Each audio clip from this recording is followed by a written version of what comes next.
Section 20 का 95% time में invoke नहीं किया है। ये तो गवर्नमेंट का एक अर्निंग्स है, तो आईसी क्यों ये अर्निंग को रोक रहा है, जबकि देखा जा रहा है पीआईओ गलत किया, जानबूझ के इंफॉर्मेशन छुपाया, सेक्शन 71 को डिनाई किया, सेक्शन 19(6) को डिनाई हुआ है, तो अभी उसको बोलता है ऑर्डर में लिखता है हाँ वो तो दिया है, 2 साल मतलब बाद ऑर्डर आपको रिप्लाई दे रहा पीआईओ, वो तो रिप्लाई तो दिया है, तो रिप्लाई देने के लिए उसको बैठाया गया है वहां, हम लोग का टैक्स पेयर का पैसा से उसको पगार मिलता है, शर्म नहीं लगता है वो लोग का। और आईसी उसको बेनेवोलेंसी दिखा रहा है, भाईचारा दिखा रहा है, नहीं फंस जाएगा, उसका फाइन लग जाएगा, उसका पर्सनल फाइल में स्पॉट हो जाएगा। तो हम लोग जब जो इंफॉर्मेशन सीकर कोई इंफॉर्मेशन मांगता है साहब, तो इसका पीछे तो कुछ कारण रहता है। आपका वीडियो चला गया है, मेरा है। हाँ, तो आप जो बोल रहे हैं ना ड्राफ्ट करो, ड्राफ्ट करके किसको दें, XYZ नाम बताइए किसको दें, ये इस कारण से उसको पता नहीं है, जिसको कॉम्पिटेंट अथॉरिटी बोल रहे हैं ना वो जानबूझ के इसको मतलब न्यूट्रलाइज किया है आरटीआई एक्ट को। मुझे क्या बोलना है, आपको जो लगता है ना बेहतरीन जो है फर्स्ट अपील हियरिंग की प्रोसेस होना चाहिए, सेकंड अपील की, आप वो ड्राफ्ट कर लो ना, मुझे भेज दो, फिर हम डिस्कस कर लेंगे ना। अच्छा ठीक है, आप फिर मैं बताता हूँ आपको। चलिए सुनिए सर सुनिए हेलो सर गोदरे सर, हेलो मेरा फोन नंबर आपको मैं दे देता हूँ, आप लिख लीजिए, और मेरा ईमेल आईडी भी आप लिख लीजिए। हाँ, आपका ईमेल आईडी भी हमको दे दीजिए, हम आपको एकदम डिटेल लिख के भेज दूंगा। हाँ, क्योंकि हमारे महाराष्ट्र में भी बहुत अच्छी तरह जो है ना जीआर वगैरह आ रहे हैं, तो सब मिला के हम बहुत बढ़िया काम भी कर सकते हैं। महाराष्ट्र देखिए, मैं 98% मेरा प्रॉब्लम है सेंट्रल इंफॉर्मेशन कमीशन को लेके, हम स्टेट इंफॉर्मेशन कमीशन में काम नहीं करता हूँ, काय के लिए वेस्ट बंगाल स्टेट, मेरा बात सुनिए, वेस्ट बंगाल स्टेट इंफॉर्मेशन का हालत इतना खस्ता है, झारखंड, बिहार और वेस्ट बंगाल, ये तीनों का एसआईसी है कि नहीं है हमको पता नहीं है, चलिए हमको दिखता नहीं है। आशीष नारायण जी, आपने झारखंड की बात की, हमारे बीच में एके सिंह जी हैं झारखंड से। एके सिंह जी सुन पा रहे हैं? आपके यहाँ आरटीआई कानून की वर्तमान में क्या स्थिति है और क्या प्रयास चल रहे हैं, थोड़ा सा अवगत कराएं। हाँ, थोड़ा हम सुनेंगे थोड़ा। झारखंड की स्थिति तो खराब है, तो मैं तो झारखंड में आरटीआई लगाना ही छोड़ दिया हूँ अक्सर। हाँ देखिए शिवानंद जी क्या बोल रहा है, देखिए ना फर्स्ट अपील में कुछ हो रहा है ना आरटीआई में जवाब मिल रहा है, कुछ हो ही नहीं रहा है, तो पिछले 5-6 महीने से मैं कुछ लगा ही नहीं रहा हूँ। सही है। झारखंड में आपका जो मुख्य सूचना आयुक्त है वो नियुक्त नहीं है ना? हाँ, को मुख्य सूचना आयुक्त भी नहीं है, सूचना आयुक्त भी नहीं है, कुछ नहीं है, डिफंक्ट हो चुका है। अच्छा, पूरी तरह से डिफंक्ट हो चुका है। हाई कोर्ट में पिटीशन जो आप लोगों ने दायर की थी उस पे क्या हुआ? पिटीशन तो अभी उसका कोई अभी डेट पे डेट हो रहा है, आगे कुछ कार्रवाई अभी नहीं हो पाया है। मतलब कोर्ट भी उस पर कुछ पहल नहीं कर रही है? कोर्ट में पहल कोर्ट का होता, लेकिन जो पक्ष रखने वाले वकील थे वो सही से पक्ष नहीं रखे। कोर्ट का मानना है कि विपक्ष के नेता नहीं है, इसलिए ये जवाब दिया गया सरकार द्वारा, तो सरकार ने कहा कि विपक्ष के नेता नहीं है, पर आरटीआई एक्ट में ऐसा नहीं है। जो बड़ी पार्टी रहती है विपक्ष में, उनका कोई भी जो विपक्ष का नेता का दर्जा देके अपॉइंट किया जा सकता है, लेकिन कोर्ट को नहीं समझाया गया तो कोर्ट नहीं समझी। सही है, वकील सही तरीके से मामले को पेश नहीं कर पा रहे, आपका मतलब ये? हाँ, वकील का भी आरटीआई एक्ट का एक्सपीरियंस, कानून का नॉलेज नहीं है, तो क्या होगा, वैसा ही वकील है। सोमशेखर राव जी क्या हाल चाल है? गोडरे साहब का ईमेल आईडी और फोन नंबर मिला नहीं, म्यूट है। सोमशेखर राव जी म्यूट है आपको। नमस्कार सर, रवि को नमस्कार, शिवानंद जी और सभी को नमस्कार। नमस्कार। इधर तेलंगाना में भी वैसी हाल है। 11 मेंबर्स इंफॉर्मेशन कमीशन के बजाय 5 मेंबर्स से चला रहे, वो भी शोकाज नोटिस कई जगह दे रहे, मगर उनके पनिशमेंट कुछ नहीं हो रहे। मतलब पूरा मामला सिर्फ शोकॉज नोटिस तक ही जा रहा है, इसके बाद सिमट जा रहा है, हाँ सही है। आगे कुछ नहीं हो रहा है। हाँ कुछ नहीं हो रहा। पनिशमेंट दिए तो कुछ होगा, पनिशमेंट तो नहीं हो रही। समस्या वही है, हम्म। पनिशमेंट का डर जब तक नहीं पैदा होगा पीआईओ का मन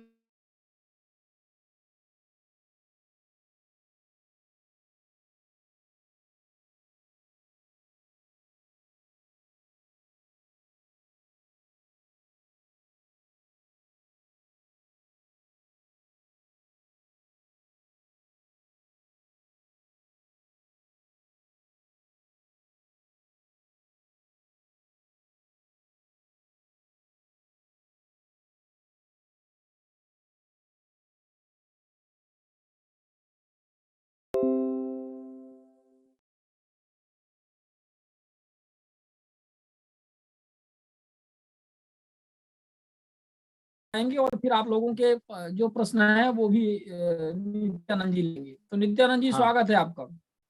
धन्यवाद शिवानंद जी। आज का मैं 1 मिनट मुझे समय दे दे थोड़ा सा। मैं आज अपना टॉपिक राइट टू आर्टिकल 19(1) पे है ना, जी जी, सूचना हाँ, हाँ, अधिकार सर। नींव।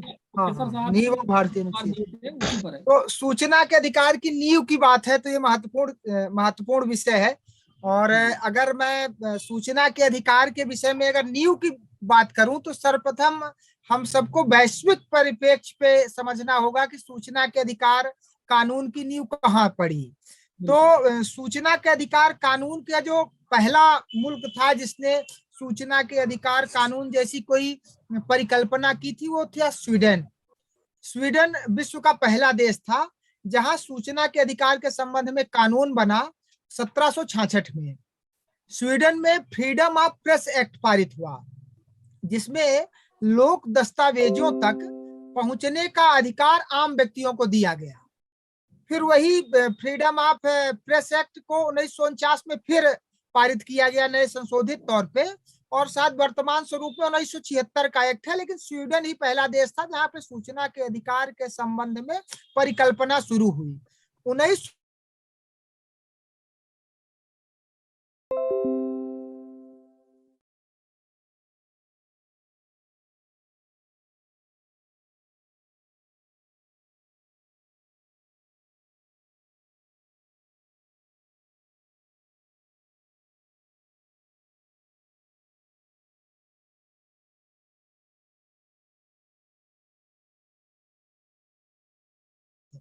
United state universal declaration of human right का आर्टिकल 4 है संभवतः, मैं जहां तक याद कर पा रहा हूं।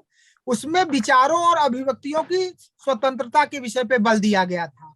इसके उपरांत 1966 में अमेरिका में, ब्रिटेन में, इवन चाइना में भी 1978, चाइना में भी 2000 के आसपास, और आज मेरी जानकारी में लगभग 125 देश हैं दुनिया के जहां पे या तो सूचना का अधिकार कानून लागू कर दिया गया है या वो आप कहें तो पाइपलाइन में है, बनने की प्रक्रिया में है। और बहुत सारे देश हमारे देश से इंस्पायर हो रहे हैं कि किस तरह उनको सूचना का अधिकार कानून लागू करना है।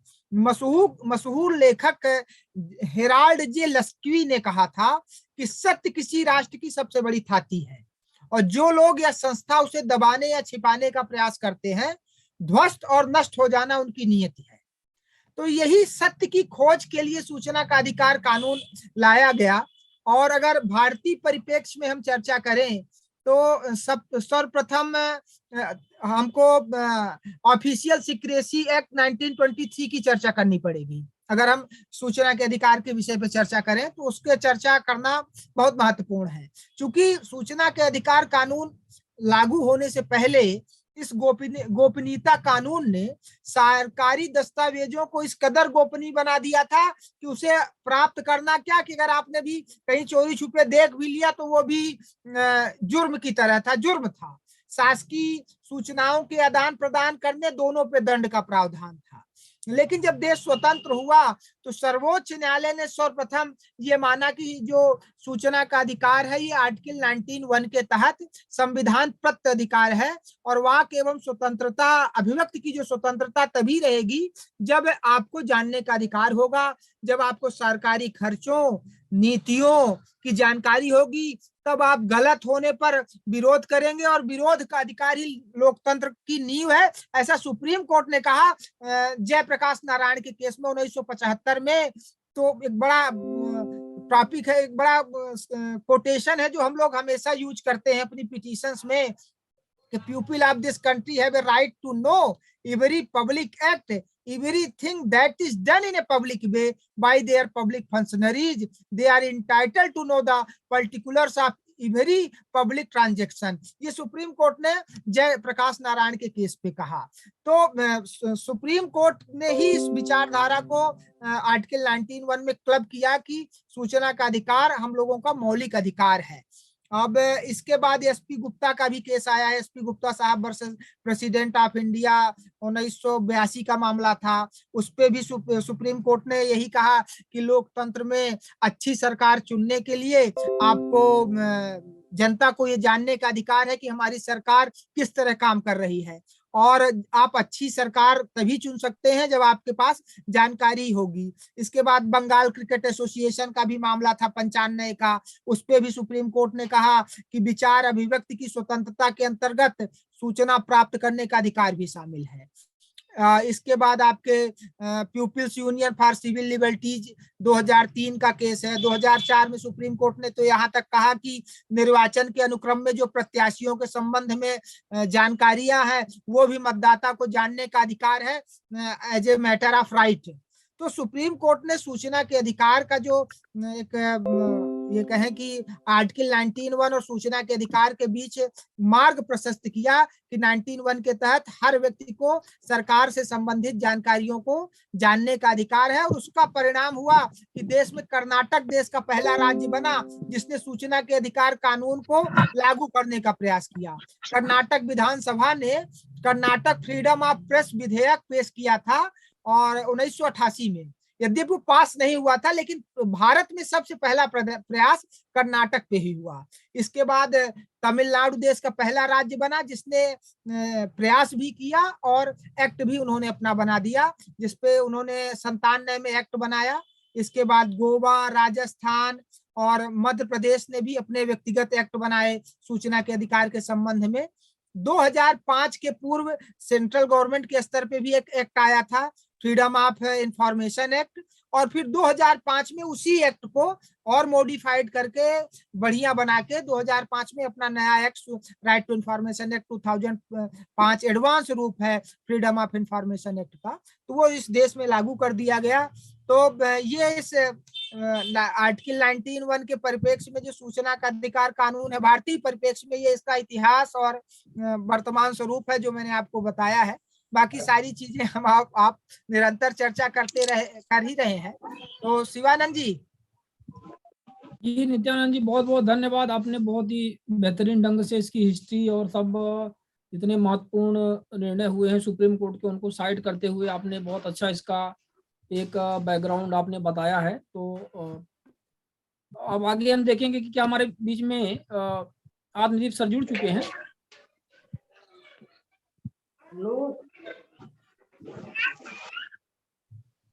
चलिए तब तक इस एक्ट के विषय में भी मैं थोड़ा सा बता दूं। जी जी बिल्कुल।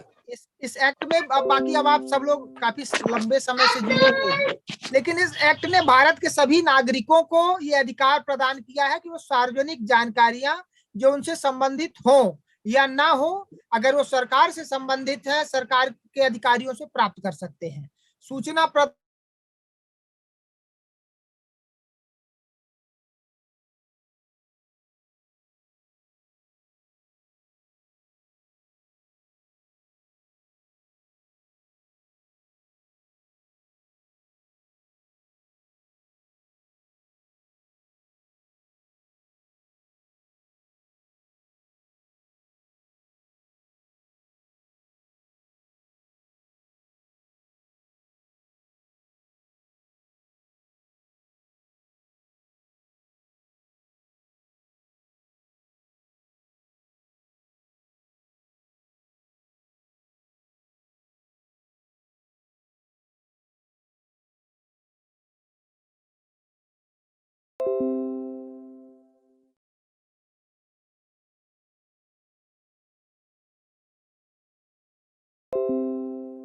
हम लोगों के अधिकारों पे क्षरण हो रहा है।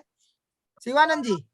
जी बिल्कुल। तो आशीष नारायण जी, आपके कुछ प्रश्न थे, तो नित्यानंद जी हमारे बीच में है, तब तक आप अपनी बात रखें। नमस्कार सर, मैं आशीष नारायण विश्वास वेस्ट बंगाल से बोल रहा हूँ। नित्यानंद सर। नमस्कार सर। नमस्कार सर।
Recording in progress. बात यही है, थाने वाले नहीं चाहते एफआईआर दर्ज हो उसका थाना में। क्या लिए एफआईआर दर्ज होने से उसको रिस्पॉन्सिबिलिटी बढ़ जाता है, इन्वेस्टिगेशन करो, अगर प्रूफ हो गया तो एक्यूज को पकड़ के ले आओ, उसको कोर्ट में पेश करो। मैलिसियस प्रोसिक्यूशन जब लगाना होता है तो उसके लिए व्यवस्थाएं दूसरी तरह हैं, उस पे कंप्लेंट फाइल करनी पड़ेगी, और एक प्रकार से आप ये मानिए कि पुलिस के लिए ज्यादा सिरदर्द का काम हो जाता है।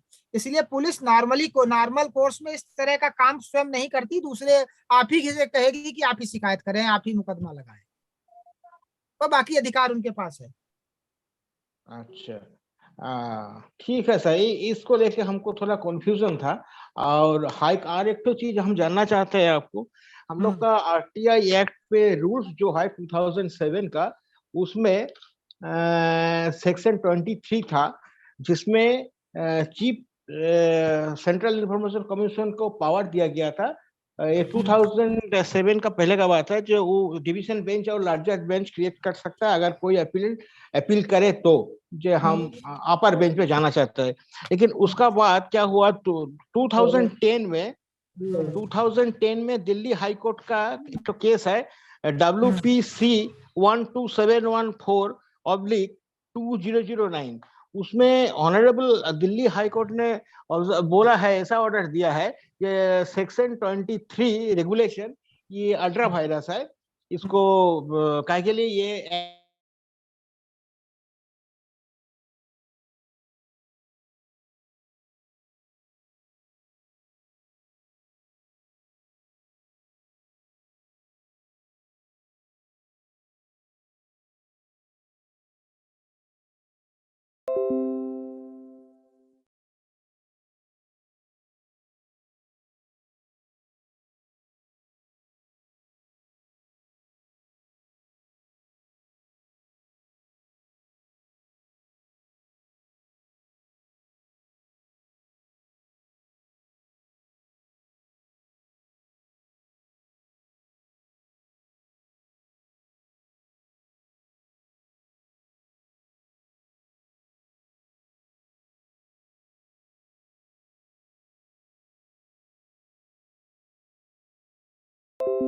Recording in progress. तो उसका केस नंबर भी हम आपको बता दिया। इसका अगेंस्ट में हम लोग का उचित है सुप्रीम कोर्ट में जाने का। सुप्रीम कोर्ट में जाने से फायदा क्या होगा, इसको अगर हम लोग सेट असाइड कर देता है, सुप्रीम कोर्ट अगर सेट असाइड कर देता है, तो सेक्शन 23 फिर रिवाइव हो जाएगा। सेक्शन 23 रिवाइव होने से क्या फायदा होगा हम लोग का, आम पब्लिक का? मान लीजिए जो दूर दराज गांव से आ रहा है, जिसके पास पैसा नहीं है हाई कोर्ट जाने का, यहाँ से कलकत्ता सेक्शन जाने में 23 आप एक्ट की रूल्स है, ये कोई रूल बने थे? रूल्स का बात बता रहे हैं हम। रूल्स जिंदा हो जाएगा। जिंदा होने से हम लोग का क्या होगा, इंफॉर्मेशन के लिए हाई कोर्ट का पहले दफा जाने का दरकार नहीं, कारण हाई कोर्ट जाने का मतलब ही है पैसा। पैसा गांव का गरीब आदमी को 30-40 हजार कहाँ से मिलेगा? हाई कोर्ट जाएगा, वो तो जेब में 40 हजार डाल के फिर सोचना पड़ेगा कि हाँ हाई कोर्ट में हम केस करेंगे, वकील साहब का पास जाएंगे, बात करेंगे, उसका नीचे तो नहीं होगा। लेकिन आरटीआई में क्या होगा, हमको हमारा केस हम खुद कर सकते हैं, खुद लड़ सकते हैं। देखिए मान्यवर, ऐसा है कि अगर न्याय मिलना होता तो एक हम आप ये कह रहे हैं कि डिविजनल बेंच सिस्टम अडॉप्ट कर लिया जाए। हाँ। तो बाकी ऐसा है कि न्याय मिलना है तो एक जज से भी मिल जाएगा, और नहीं मिलना है तो डिविजनल बेंच से भी न्याय नहीं मिलता। कोई गारंटी थोड़ी है कि 2 जज बैठ जाएंगे वहां से कोई न्याय की गारंटी नहीं आएगी। मेरा लॉजिक क्या है मैं बता रहा हूँ। मान लीजिए sir mister x single bench पे हियरिंग किया है, ऑर्डर दिया है, लेकिन जब डिवीजन बेंच पे हम जाएंगे एक्स तो नहीं रहेगा ना, वहाँ वाई जेड रहेगा। इसमें थोड़ा वो तो डिवीजन समझ गया, आपकी बात समझ गया, लेकिन देखिए समस्याएं क्या है कि अगर मिस्टर एक्स को 2 साल लग गए सिंगल बेंच में या 2 साल लग गए डिविजनल बेंच में और फिर हाई कोर्ट जाना पड़ा, तो इसको वही साहब यही असली पॉइंट है। इसमें हम आने के लिए इतना घुमा फिरा के मैं आ रहा था। इसको 2 साल का जो आप बात बोल रहे हैं ना, 2 साल नहीं लगता। अगर जब एक कानून को पार्लियामेंट ने तैयार किया ना, तो अगर फर्स्ट अपीलेट अथॉरिटी को सेक्शन 20 के दायरे में लाता ना, तो इतना सेकंड अपील नहीं होता। देखिए अभी मैं इस बात में बड़ा स्पष्ट हूँ कि इस देश का की न्याय व्यवस्था में जो डिले है उसके लिए न्यायालय इतने हद तक जवाबदार नहीं है, ना दोषी है।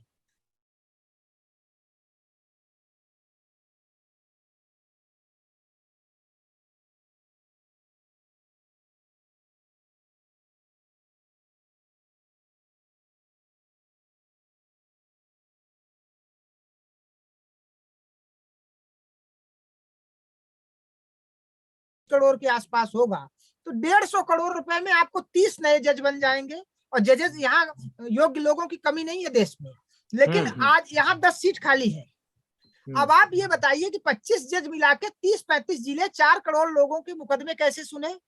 जज राउंड द क्लॉक काम कर रहे हैं, इस पे दो राय नहीं है। जज 10:15 से बैठते हैं तो 4:30 बजे तक उठने की उनको फुर्सत नहीं है। वो कितना सुन पाते हैं, कितना निर्णय देते हैं, न्याय सही करते हैं गलत करते हैं अलग विषय है, लेकिन लगातार 8-8 घंटे उनको उठने की फुर्सत नहीं है। घर अंदर जाके ऑर्डर शीट लिखानी है, पढ़ना भी है, जजमेंट भी करना है। तो बेहद बिजी शेड्यूल है, राउंड द क्लॉक देश के जजेस काम कर रहे हैं, इसमें दो राय नहीं है। समस्याएं सरकारी स्तर पे है, सरकार चाहती नहीं कि न्यायालयीन व्यवस्था सुधरे।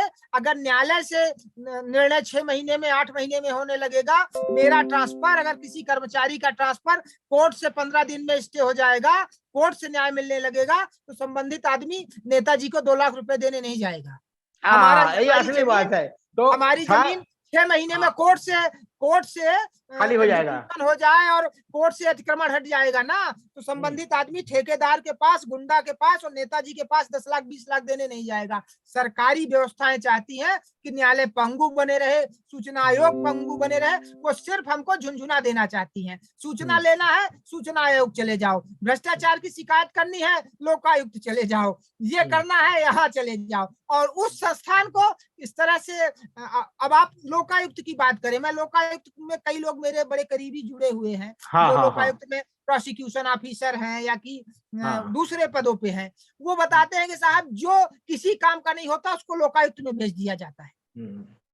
जो कहीं भी विवेचना नहीं कर सकता उसको लोकायुक्त में बैठा दिया गया कि आप विवेचना यहाँ पे करिए। वो कैसे विवेचना करेगा भ्रष्टाचार के मामलों की, इकोनॉमिक ऑफेंसेस के मामलों की?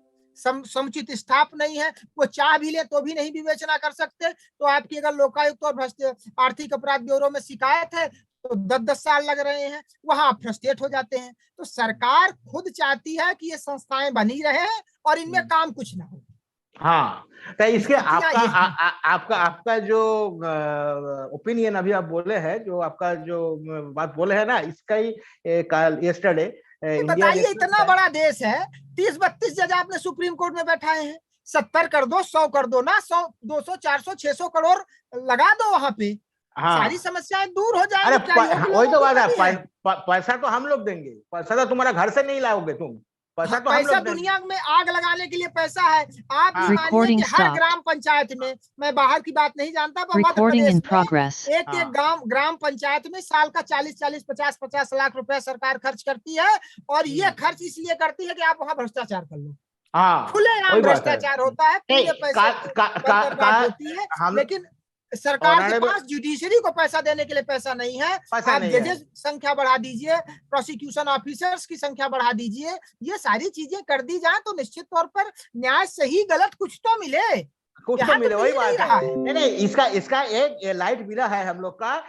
Honourable chief justice of India mister Rijiju को लेटर दिया है, मतलब गवर्नमेंट को लेटर दिया है, लेटर देकर बताया कि जज साहब का रिक्रूटमेंट क्यों इतना दिन से बंद है, तुम बताओ हमको। कल का पेपर में दिया है, अखबार में दिया है, इंडियन एक्सप्रेस में दिया। अब अगर मिले तो देख लीजिएगा सर एक बार। हाँ, एकदम साफ साफ लिखा है, honourable chief justice of India, जो इतना पोस्ट वैकेंट है, इतना कॉलेजियम का रिपोर्ट अभी तक पड़ा हुआ है, किस लिए पड़ा हुआ है बताओ। तो होता है, हो रहा है, लेकिन बहुत डिले हो रहा है। चलिए आशीष नारायण जी, हम बाद में चर्चा करेंगे। हमारे बीच में गांधी सर आने से एक बार हमको दीजिएगा साहब। आत्मदीप जी हमारे बीच में जुड़ चुके हैं। सर स्वागत है आपका। गांधी सर आने से हमको एक बार दीजिएगा मौका। सर आपकी आवाज म्यूटेड है, प्लीज। शिवानंद जी, गांधी सर आने से हमको एक बार दीजिएगा। हाँ ठीक है, ठीक है, आप परेशान मत होइए। आप सभी को नमस्कार। हाँ सर नमस्कार। आज माननीय नित्यानंद जी मिश्र फुल फॉर्म में हैं।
Recording in progress.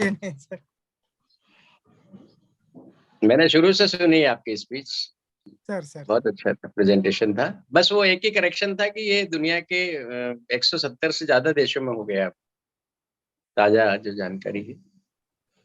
और सबसे पहले यूनाइटेड नेशंस ने 48 में इसको 1948 में वो मानवाधिकारों पे सार्वजनिक घोषणा पत्र में सूचना का अधिकार देने का प्रस्ताव पास किया था, और स्वीडन ने 1948 में लागू किया। 49 में। एक एक्ट उनका पहले का भी था।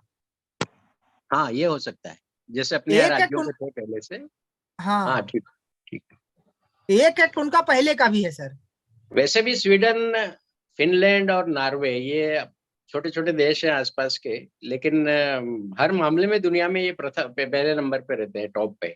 खुशी का स्तर हो, शासन से संतुष्टि का स्तर हो, पारदर्शिता हो, ईमानदारी, भ्रष्टाचार उन्मूलन, सब में ये देश अग्रणी है। अब वो फ्रीडम ऑफ प्रेस एक्ट था सर 1766 में। Freedom of press act. फिर 1949 में भी उनका बना फ्रीडम ऑफ प्रेस एक्ट 1949 वर्तमान स्वरूप में, लेकिन पहला 1766 का था सर उनका। राजस्थान में भी पहले, सबसे पहले पंचायत राज में लागू किया था इसको, सूचना के अधिकार को। भैरव सिंह जी शेखावत सीएम थे, बाद में उन्होंने अपना प्रदेश का भी एक्ट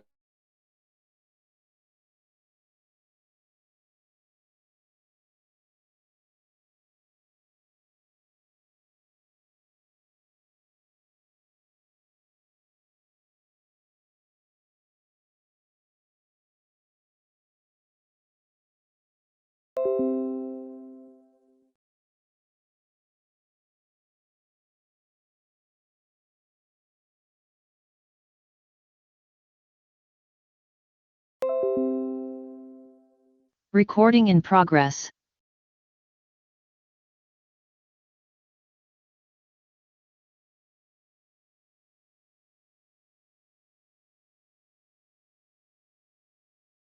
ऑफिस हो तो जिला पंचायत अधिकारी जो होता है, अगर पंचायत से रिलेटेड कोई भी एप्लीकेशन उनको फॉरवर्ड होती है 6(3) में, तो क्या जिला पंचायत अधिकारी का ये दायित्व नहीं होता कि वो इंफॉर्मेशन प्रोवाइड कराएं? मेरे केस के अंदर जिला पंचायत अधिकारी को एप्लीकेशन फॉरवर्ड हुई डीएम ऑफिस से 6(3) में। केस हम एसआईसी में चला गया। एसआईसी में पहले कमिश्नर जो साहिवान थे, उन्होंने हमारी हियरिंग की, जिला पंचायत अधिकारी को फर्स्ट अपील ऑफिसर बना के और उनके पीआईओ को पीआईओ कंसीडर करके 1.5 साल हियरिंग चलती है। उसके बाद में जो हमारे केस में कमिश्नर, हमने एक एप्लीकेशन फाइल की थी, कमिश्नर साहिबान उसमें चेंज हो जाते हैं, तो वो पंचायत सेक्रेटरी को बना देते हैं पीआईओ और बीडीओ को बना देते हैं फर्स्ट अपील ऑफिसर। अब वो हमसे प्रूफ मांगते हैं कि आप ये प्रूफ दीजिए कि जिला पंचायत अधिकारी ने एप्लीकेशन सेक्रेटरी को ट्रांसफर की, तभी हम पेनलाइज करेंगे या कोई ऑर्डर पारित करेंगे, अदरवाइज उन्होंने आपके केस को निरस्त कर देंगे। तो उन्होंने हमारे केस को निरस्त कर दिया, ये कह के कि एप्लीकेंट ये साक्ष्य नहीं दे पाया कि एप्लीकेशन सेक्रेटरी को ट्रांसफर की। मैंने अपना पक्ष रखते हुए उनको ये कहा कि सर देखिए, जिला पंचायत अधिकारी के कंट्रोल में होता है पूरा डिस्ट्रिक्ट, और जितने भी ब्लॉक होते हैं वो उनके अधीनस्थ कार्यरत होते हैं।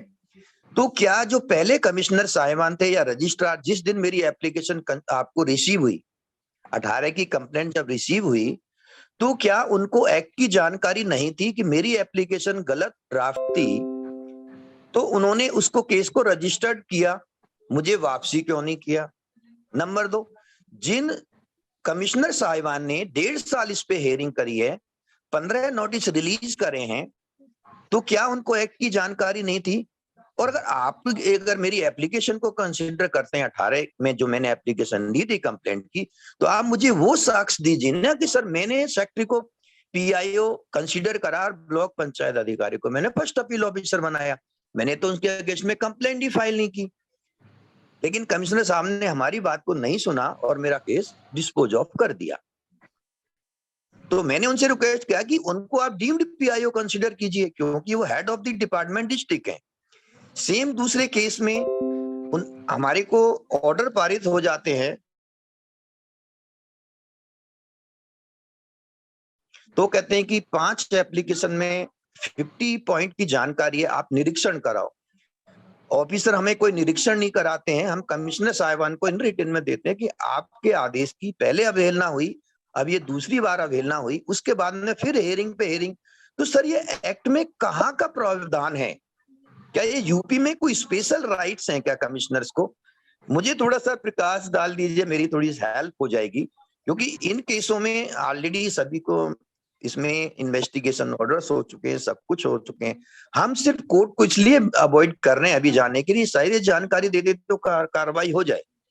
जबकि हमने कमिश्नर साहब को, एसआईसी कमिश्नर साहब को गवर्नर ऑफिस के ऑर्डर की कॉपी भी प्रोवाइड कराई, सीएम ऑफिस के ऑर्डर की कॉपी प्रोवाइड कराई, विजिलेंस कमिश्नर के ऑर्डर की कॉपी प्रोवाइड, लेकिन उसके बाद भी कमिश्नर साहब अपने आदेशों का परिपालन नहीं कर पा रहे। तो ये एक्ट कहाँ है? मैंने कहा जी आप सेक्शन 21 को हम पढ़ते हैं, तो आप हमें बता दीजिए सद्भावना पूर्वक कार्रवाई कहाँ कर रहे हैं वो। मेरी एप्लीकेशन पे जवाब नहीं दिया, ठीक है मैं एप्लीकेंट हूँ, ठीक है, डीएम के ऑर्डर की उन्होंने अवहेलना की, और कमीशन जिसके लिए आप यहाँ पे बैठे हुए हैं और आपका दायित्व है हमें जानकारी दिलवाएं, या तो मेरी एप्लीकेशन को डिस्पोज ऑफ करें तो मुझे ग्राउंड तो दें, या आप मुझे ही बता दीजिए कि जिला पंचायत अधिकारी के अधीनस्थ वीडियो होता ही नहीं है, आप मुझे कमीशन लिख के दे दे। तो सर मुझे अभी इस केस में हाई कोर्ट का तो प्रोविजन है ही, तो इन कमिश्नर के अगेंस्ट में रिटन कंप्लेंट फाइल करें या क्या करें? ये तो डिस्पोज ऑफ करते जा रहे हैं, तो किस एक्ट के अकॉर्डिंगली जरा मुझे थोड़ा सा गाइड करें कि कौन सा एक्ट इनके पास राइट्स हैं इस एक्ट के अकॉर्डिंगली। जिस अकॉर्डिंगली ये डिस्पोज ऑफ कर रहे हैं, अपने अधिकारों को, अपने ऑर्डर्स का भी पालन नहीं कर पा रहे हैं और एप्लीकेशन को 1 by 1 डिस्पोज ऑफ करते जा रहे हैं। आपका वक्तव्य बहुत लंबा हो गया है, कुछ स्पेसिफिक सवाल पूछे तो आपको बता सकता हूँ। सर स्पेसिफिक सवाल ये है कि जिला पंचायत अधिकारी होता है जिले का कंट्रोलिंग ऑफिसर। हाँ, संक्षेप करिएगा। हाँ जी, संक्षेप में करिएगा सवाल, पहले की तरह वापस। हाँ, मेरा ये है कि जब बैकग्राउंड आप बता चुके। कमिश्नर सामने मेरी एप्लीकेशन को डिस्पोज ऑफ कर दिया, ये कहते हुए कि जिला पंचायत अधिकारी से आपकी एप्लीकेशन सेक्रेटरी को ट्रांसफर नहीं, उसका प्रूफ दो। और जबकि 1.5 साल हेयरिंग हुई थी, जिला पंचायत अधिकारी को ही पीआईओ कंसीडर करते, फर्स्ट अपील ऑफिसर। ये है सर। तो ठीक बात है, जिला आपने शायद कलेक्ट्रेट में आरटीए लगाई थी, जो वहां से जिला पंचायत के मुख्य कार्यपालन अधिकारी को ट्रांसफर की गई। जी। तो ये अंतरण हमारी राय में एक ही बार होना चाहिए। वापस जिला पंचायत से फिर ग्राम पंचायत को ट्रांसफर हो जाए, वो गलत है। अगर इसको अलाउ किया जाता है तो आरटीआई को फुटबॉल बनाया जा सकता है। एक पीआईओ दूसरे को, दूसरा तीसरे को, तीसरा चौथे को उसको ट्रांसफर करता रहेगा 5 दिन के अंदर, तो फिर 30 दिन की समय सीमा का क्या होगा जो आरटीआई का निराकरण होना चाहिए? ये तो अनंत काल तक ट्रांसफर चल सकता है। इसलिए एक को ही ट्रांसफर करना चाहिए। वो पंचायत ने जो जिला पंचायत ने ग्राम पंचायत को ट्रांसफर की, वो गलत है। उसको जानकारी मंगा के संबंधित ग्राम पंचायत से और आपको देनी चाहिए थी। और वो पहले बार में आपका बिल्कुल ठीक हुआ कि जिला पंचायत को ही प्रतिवादी आपने अपनी अपील में बनाया। आयोग ने भी, पहले कमिश्नर ने भी उस बात को माना कि जिला पंचायत का लोक सूचना अधिकारी ही उसमें लोक सूचना अधिकारी है आपकी अपील में, और वो प्रथम अपीलीय अधिकारी है जिला पंचायत का मुख्य कार्यपालन अधिकारी। ये बात तो ठीक है कि जिला पंचायत का मुख्य कार्यपालन अधिकारी लोक सूचना अधिकारी नहीं होता है, वो अपीलीय अधिकारी होता है। तो उसी हिसाब से आपकी अपील डिसाइड की जानी चाहिए थी। बाकी जो भी हुआ वो गलत हुआ। अब उसको हाई कोर्ट में चैलेंज कर सकते हैं, और दूसरा रास्ता है कि साथ साथ मुख्य सूचना आयुक्त को और राज्यपाल को, जो शपथ दिलाते हैं सूचना आयुक्तों को, उनको आप शिकायत कर सकते हैं। और आपका जो आरटीए के क्रियान्वयन का नोडल विभाग है, जो भी, जैसे मध्य प्रदेश में सामान्य प्रशासन विभाग है, राजस्थान में जनसंपर्क विभाग है, ऐसे आपके यहाँ भी एक डिपार्टमेंट होगा जो जिसके जरिए सूचना आयोग की सारी गतिविधियां चलती है। उसके प्रमुख सचिव को भी आप शिकायत कर सकते हैं, राज्य के मुख्य सचिव को, मुख्यमंत्री को, संबंधित विभाग के मंत्री को, इनको शिकायत कर सकते हैं। बाकी कारगर रास्ता तो हाई कोर्ट में चुनौती देना ही है। वहीं से जो विधि विरुद्ध आदेश है वो निरस्त हो सकता है, और संबंधित सूचना आयुक्त के खिलाफ स्ट्रक्चर भी पास हो सकता है। आपने देखा होगा अभी मध्य प्रदेश हाई कोर्ट ने मध्य प्रदेश सूचना आयुक्त पे 2 मामलों में कास्ट लगाई है।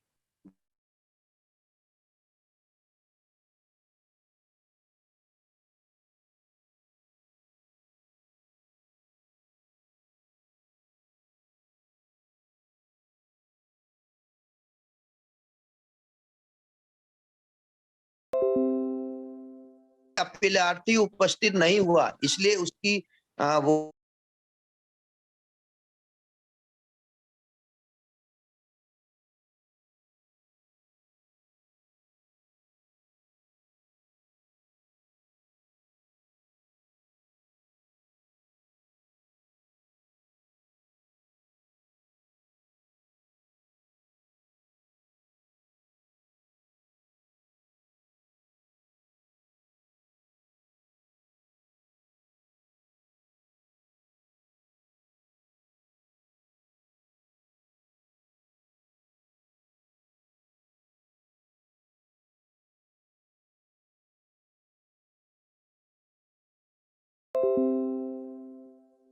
Recording in सूचना आयुक्त के progress. एक दिन में 100-150 केस की हियरिंग के लिए लगा देते थे, और सब में एक जैसा 4 लाइन का आदेश जो कट पेस्ट करके लागू कर देते थे, नाम पता बदल के। एक दिन में, मतलब 4-5 घंटे में क्या कोई सूचना आयुक्त 100-150 केस सुन सकता है? उसमें न्याय कर सकता है? सत्यों में जा सकता है, गहराई में?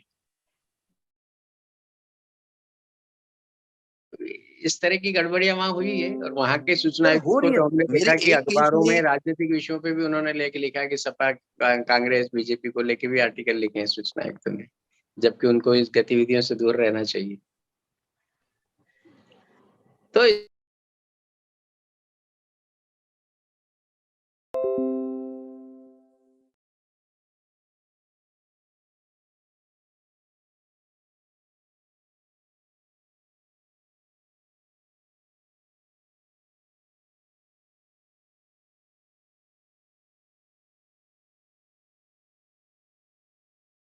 Recording in progress. प्रश्न है, अनम्यूट कर लीजिए अपने आप को। जी सर, हमारी आवाज आ रही सर? सर हमारी आवाज आ रही है?